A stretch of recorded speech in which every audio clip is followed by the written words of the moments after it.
Hello, Steve White, Steve Arts 89. Well, I'm continuing on with my gay movie marathon, and I'm including Connie and Carla in that. It came out in 2004. It was a flop. It cost $27 million and made 11.3. So, it's a fairly simple story. It's kind of in a way, kind of a reversal or a play on Some Like It Hot on some level, or at least. Basically, it's two girls who are lounge singers who are very camp and over the top and not really having much success. They witness the guy who's running their show being killed by some mob guys. Of course, they scream, the mob guys see them, shoot, chase them.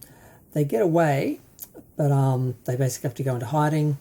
They go to LA and they stumble across a drag bar where they're doing auditions because the current headliners, the main sort of act for the show, are leaving to go to somewhere else basically for a better gig. So they audition and things don't go well. The queens, tear them apart pretty quickly before the Toni Collette character can even start. So Nina comes out and she starts singing live, and then they become this sort of famous in LA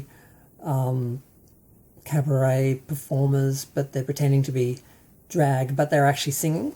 So in one way it's really unbelievable because the fact that they're singing, you wouldn't believe that men could actually sing like that. Had they just done straight drag and been miming it would have been a bit more convincing. But that's the sort of conceit you have to just sort of accept, that no one gets that they're women.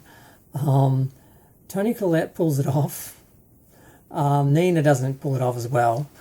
But they of course befriend the local drag queens and that, and there's a bunch of them who want to get in on the act, and they end up bringing them into the act and having a bigger sort of act, and they get really successful, and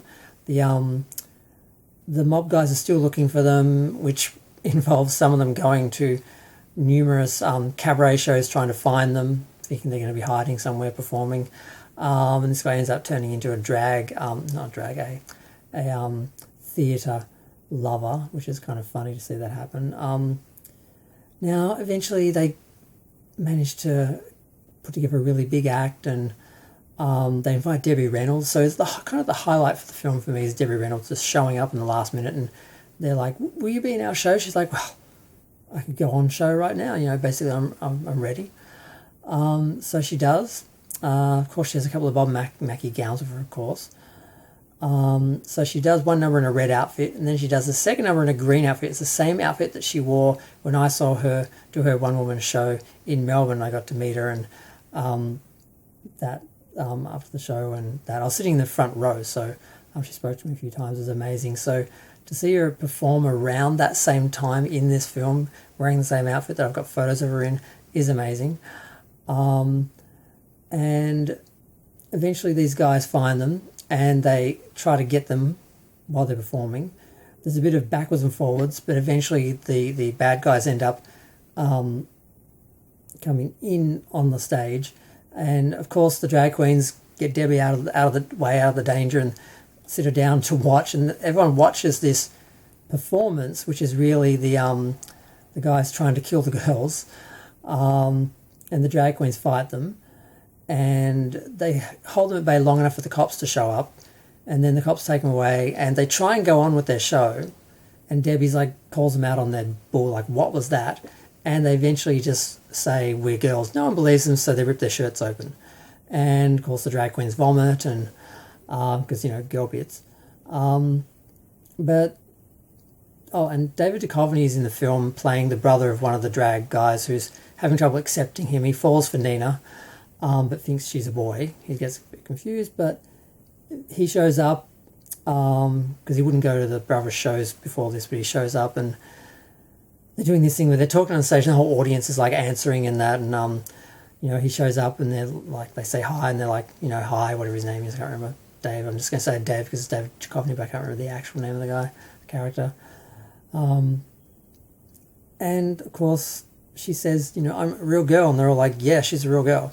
So he's like, wow, okay, so I guess he got rid of the other girlfriend because she seemed like a bitch anyway, so that's okay. And they make out on the stage, and everyone lives happily ever after. They go on and they create a unique cabaret show where, they sing, but they have drag queens, and everyone lives happily ever after. And Debbie Reynolds is in the audience for sort of all of this, and she's just fabulous. Yeah, it's a fun movie. It's not really a gay movie, but it's got a lot of drag queens, and we see a big part of the story is, the romantic lead who, can't handle his brother being a drag queen, and he doesn't go to his show till the last minute and so forth. So I'm counting it, and even though I'm out of chronology a little bit, it just felt like it followed well after Priscilla and Tu Wong Fu. So I'm going to go. Feel free to share, like, comment, subscribe. Let me know what you think if you've seen the film. If you haven't, I would. It's a lot of fun.